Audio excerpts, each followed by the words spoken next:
से गांव में खतरा पैदा हो। अब फिर गति पकड़ रही है।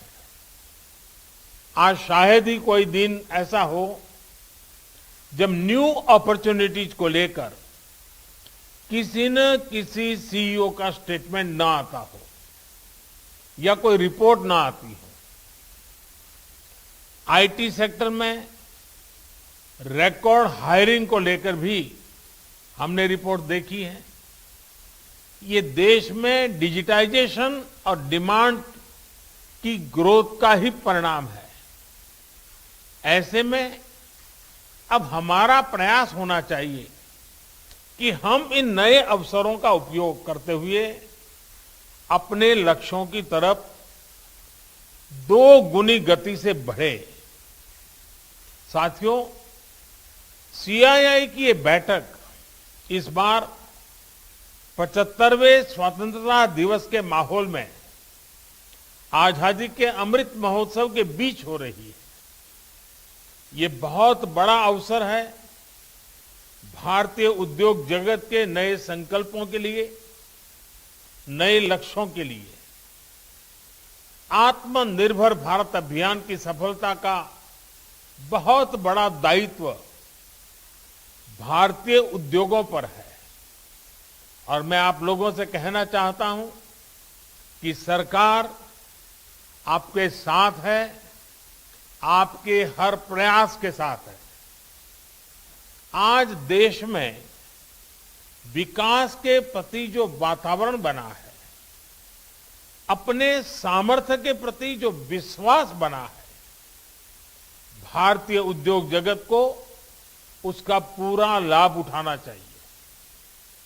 बीते वर्षों में भारत में जो बदलाव आए हैं, चाहे सरकार की सोच और अप्रोच में हो, सरकारी व्यवस्थाओं के काम करने के तरीके में हो, वो आप सब स्वयं अनुभव कर रहे हैं, देख रहे हैं, महसूस कर रहे हैं। आज का नया भारत नई दुनिया के साथ चलने के लिए तैयार है, तत्पर है। जो भारत कभी विदेशी निवेश से आशंकित था, आज वो हर प्रकार के निवेश का स्वागत कर रहा है। जिस भारत की टैक्स से जुड़ी नीतियों से कभी निवेशकों में निराशा फैल जाती थी, आज उसी भारत में दुनिया का सबसे कॉम्पिटिटिव कॉर्पोरेट टैक्स है और फेसलेस टैक्स सिस्टम भी है। जिस भारत में दस्तावेजों में, कागजों में, कानूनों में उलझाना ब्यूरोक्रेसी की पहचान माना जाता था, वहीं आज ease of doing business rank में बड़ी छलांग लगा रहा है। जहां सालों तक श्रमिकों को, उद्योगों को सैकड़ों कानूनों के जाल में उलझाए रखा गया, वहीं आज दर्जनों श्रम कानून 4 लेबर कोड्स में समा चुके हैं। जहां कभी कृषि को सिर्फ गुजारे का माध्यम माना जाता था, वहीं अब कृषि में ऐतिहासिक रिफॉर्म्स के जरिए भारतीय किसानों के देश विदेश के मार्केट से सीधे जोड़ने का प्रयास हो रहा है। इन्हीं सब प्रयासों का नतीजा है कि आज भारत में रिकॉर्ड एफडीआई भी आ रहा है और एफपीआई में भी नए रिकॉर्ड बन रहे हैं। आज देश का फॉरेक्स रिजर्व यह भी ऑल टाइम हाई लेवल पर पहुंचा हुआ है।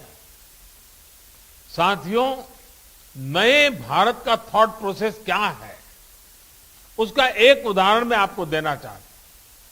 एक समय था जब हमें लगता था कि जो कुछ भी विदेशी है वही बेहतर है। इस साइकोलॉजी का परिणाम क्या हुआ, ये आप जैसे इंडस्ट्री के दिग्गज भली भांति समझते हैं। हमारे अपने ब्रांड भी जो हमने सालों की मेहनत के बाद खड़े किए थे, उनको विदेशी नामों से ही प्रचारित किया जाता था। आज स्थिति तेजी से बदल रही है। आज देशवासियों की भावना भारत में बने प्रोडक्ट्स के साथ है। कंपनी भारतीय हो ये जरूरी नहीं, लेकिन आज हर भारतीय भारत में बने प्रोडक्ट्स को अपनाना चाहता है। यानी देश मन बना चुका है। अब उद्योग जगत को इस मन के मुताबिक अपनी नीति बनानी है, रणनीति बनानी है। आत्मनिर्भर भारत अभियान में आगे बढ़ते हुए ये आपको बहुत मदद करेगा। दूसरा एक फैक्टर है जिस पर भी आपको ध्यान देना चाहिए, ये है भारतवासियों का बढ़ता हुआ आत्मविश्वास। इस आत्मविश्वास को हम हर सेक्टर में देख रहे हैं। अभी हाल ही आपने ओलंपिक्स के मैदान में इसे अनुभव किया है। आज भारत के युवा जब मैदान में उतरते हैं तो उनमें मन में वो हिचक नहीं होती। वो मेहनत करना चाहते हैं, वो रिस्क लेना चाहते हैं, वे नतीजे लाना चाहते हैं। Yes, we belong to this place, ये भाव आज हम अपने युवाओं में देख रहे हैं। इसी प्रकार का आत्मविश्वास आज भारत के स्टार्टअप्स में है। आज यूनिकॉर्न्स नए भारत की पहचान भी बन रहे हैं। 7-8 साल पहले भारत में 3-4 यूनिकॉर्न्स रहे होंगे। आज भारत में करीब करीब 60 यूनिकॉर्न्स हैं। इनमें से 21 यूनिकॉर्न्स तो बीते कुछ महीनों में ही बने हैं।